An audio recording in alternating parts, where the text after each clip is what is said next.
Assalamu alaikum. How are you doing this fine morning? We have been talking over the last couple of days about a few topics, and I want to do a quick recap of the last two. So we talked about that there are some ideas that are inherently better than others, and then we talked about the two ways that misinformation and untrue information gets spread. So one of them is Satan, the evil suggestions of the evil whispering, who gets us to try to believe things that are untrue about ourselves and therefore make us feel bad and commit sin. And then we've got the ruling elite, those who press and they share information that is untrue in order to mass exploit and take advantage of people. The question is, what can we do to equip ourselves properly so that we're not affected overly by these negative ideas? And I want to share with you something about the mind and about the soul. So I want to start with the mind. So the mind is a great tool, right? Whenever we have challenges, whenever we need to make plans, whenever we have objectives to achieve, the mind is very useful for helping us to figure out what's the best course of action and to use it, right? At the same time, the mind has another component to it called the ego. And the ego is sort of a loaded term. I'm not talking about arrogance or about pride, but ego as the one who is the thinker, the one who is generating thought and identifies that I am the thinker, the one inside generating all of that noise. So that ego has a little bit of a side effect, if you will. And a lot of us will imagine that I am the thinker. So when you're going through life and thoughts are generated in your mind, you're going to imagine, oh, well, those thoughts are coming from me, who I am. But the reality is, we are not the thinker inside of the mind. We are the watcher who watches the thinker think. Now that might sound crazy, but I'll go through exactly what I mean. First, we'll start with how temperamental the mind is. Have you ever noticed that you could be having a great day, having a great dinner with a friend, and then all of a sudden you get a phone call and you get some distressing news and your entire demeanor shifts? All of the thoughts that were previously in your mind about how happy you are and how great everything is going suddenly shift, and they become very negative and they become very distressed and they become very different. How can such a sudden change happen when in reality, all that happened was that you got a phone call and you got a little bit of different news? Our whole life situation didn't change. We were just 5 minutes ago having dinner, enjoying the meal, and now all of a sudden we're distressed. That's the mind that rapidly changed the quality of the thoughts that were happening in our imagination, in our understanding. But the real circumstances are, if you're a happy person, you would imagine you'd still be happy. Yes, you got some news. Yes, it's a little distressing. But who you are as a person is still the same, right? So you'll notice that the mind is very fickle. It rushes from happy to sad to angry to despairing. Even the littlest things cause huge changes. And so that's how the ego is temperamental. Many of us, many of the human beings on earth, identify with the ego and the mind. So many do that we imagine that it's normal. Everybody does that. Everybody identifies with all of the thoughts that are going on in our mind. But there is something substantive, deeper, and richer, which is actually the core of who we truly are. And that's our soul. We are our soul, which is the watcher behind the thinker. Now you may be thinking, what is this soul that you're talking about? Well, there's an example of how we can prove that we are the watcher and not the thinker. So I'm going to give you an exercise, and I'm going to share it with you, and you can try it along with me if you'd like. So it is possible to stop the mind from chattering. So let's do it right now. We're going to take 3 deep breaths and put your hand on your heart and feel your heartbeat. Ready?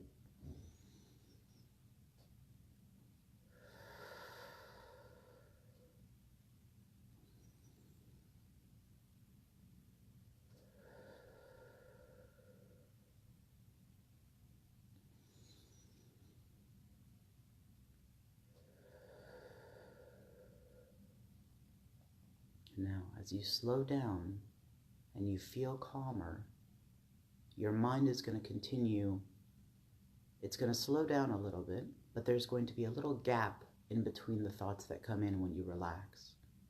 And if you keep taking deep breaths, and you keep feeling your heartbeat and paying attention to it, focusing your energy on your heartbeat, feeling how it's beating, when it's beating, how it sounds, right? You're going to notice a gap in the thoughts that come into your mind. The mind doesn't continuously generate thought, but sometimes there are gaps. So wait for it, feel for it.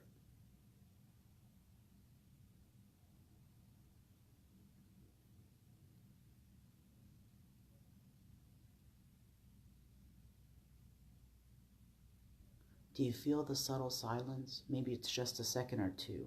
Maybe it's 3 or 4 seconds. The more that you practice meditation, the more that you practice realigning your attention, the easier it gets. But you'll notice that there's a gap of time in which there are no thoughts in your mind. How could we be the thinker if our mind generates thought and we don't cease to exist? We're still here. We're still alive. There's someone there watching the mind generate its thought. And that's the watcher. That is our true soul. That's the essence of all meditation practices. That's one of the benefits of the Muslim prayer, is salah, is to be able to concentrate and connect with our soul and connect that directly with God.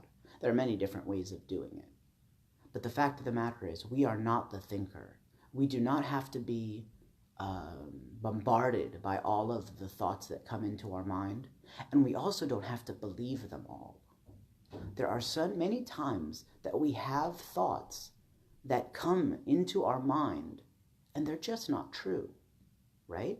And this is something we've been talking about the superiority of some ideas over others, about the fact that we make meaning of our life, the fact that we have choices to choose how we want to live and what we want to believe, right? All of this is things that we've been talking about thus far. But the truth of the matter is, some of the thoughts that come, it's kind of like the ego is afraid that if it doesn't keep generating thoughts, somehow it's going to cease to exist. And in order to generate thought, it generally doesn't generate thought in the present moment. It generates thought either by worrying or fearing or being afraid of what's happening in the future, or it will remember things that happened in the past, bad situations, negative situations, and it will generate thought about what happened in the past. But in the present moment, there just isn't that much going on. And so in the present moment, the mind looks for activity to chew on, if you will, kind of like a dog chewing on a bone. It needs something to sink its teeth into. But it does that by generating worries and anxieties and frustrations in the future, or by generating worries and fears and regrets in the past, and sadness in the past. And so you'll find that by identifying with the ego, identifying with the thinker, and not recognizing that we are a soul who is very calm, very sage, very timeless. You know, the soul does not have rapid changes. It's a very constant essence. It's who we truly are. It's the spirit that Allah breathed into us, right? God in the Quran says that He breathed of His spirit into Adam, into our forefather. So God has breathed of His spirit into humanity, and that's who we truly are, a timeless, eternal soul. But a lot of us identify with the thinker that's making all of this noise, and that can be problematic. Now, like I said, the mind is a great tool. It's really good for analyzing things. It's really good for budgeting. It's really good for planning what you want to do in college or in school or whatever, or in your work. But that doesn't mean that you should be using it all the time. And there was an example that I really liked from a scholar named Khalil Jaffer, in which he said that, imagine you have a hammer. Hammer is a good tool, right? So when you have a job to use with the hammer, you use it, right? You're hammering it in, and then you put it down. You know, imagine if somebody brought the hammer with them everywhere they go. When they're drinking a cup of tea, they have the hammer. When they are, when they're going to bed, they put it underneath their pillow. Can you imagine? How strange would it be to bring a hammer everywhere that you go in life? That's just not normal, right? You have a tool, it's good for its job, but when you're done with the job, you put it down. That's what it means to be at the essence and to use our soul and to allow our soul to flourish and to be who we truly are, which is a timeless soul, not just the mind and not just the ego and not just the thinker inside of us. So that's kind of where we're going with this whole idea of the soul and the mind. Now, I want to talk about another point, which is how do we get back into the present moment? So there was a scholar by the name of Khalil Jaffer who had a lecture series called The End of Negative Suffering, and I highly recommend it. It's one of my favorites. And one of the things he talks about is the benefit of living in the present moment. And in his series, he says, to end negative suffering, you have to live in the present moment. And I'm sharing with you a technique that can help. So right now, we're going to do it. We're going to take 5 very deep breaths. You ready? Okay.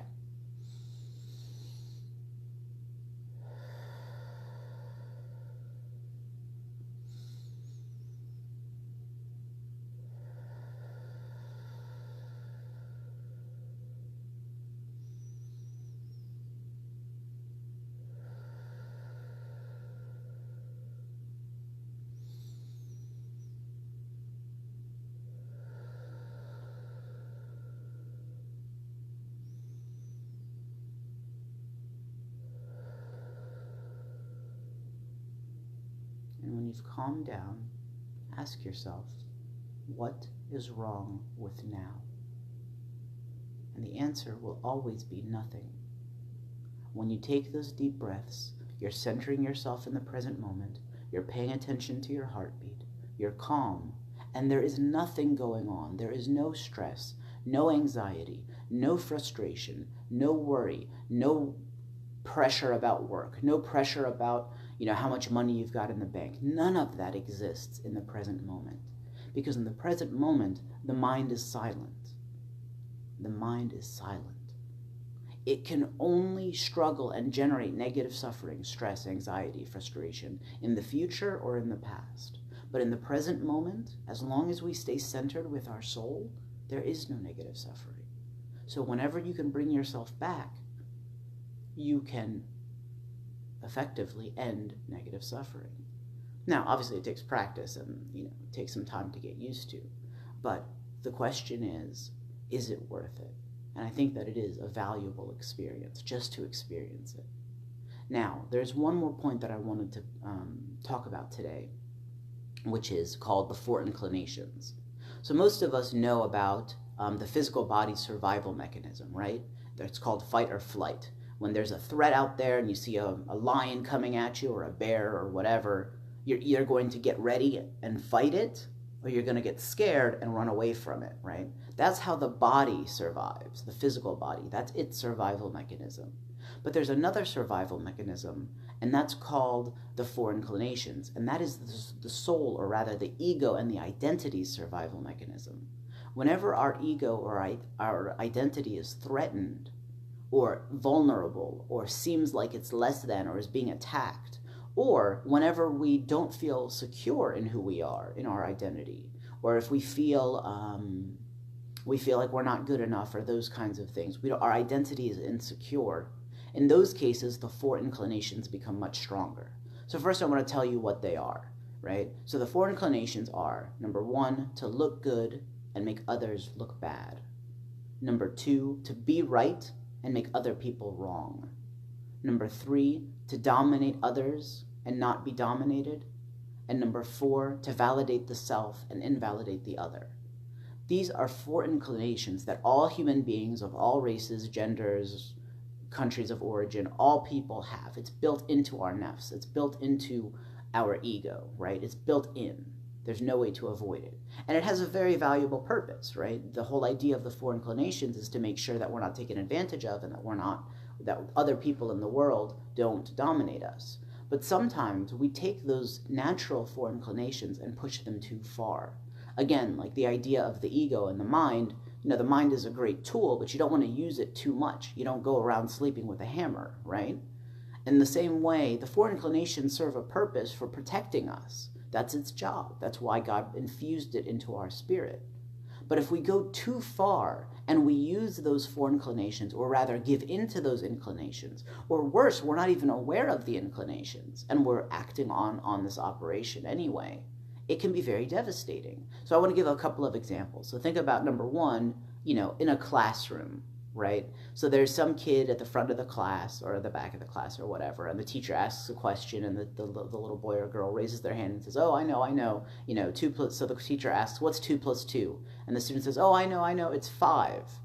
And some kid in the back of the class is going to say, "Oh, you're so stupid. How do you not know that 2 plus 2 is 4, not 5? Oh, what's wrong with you?"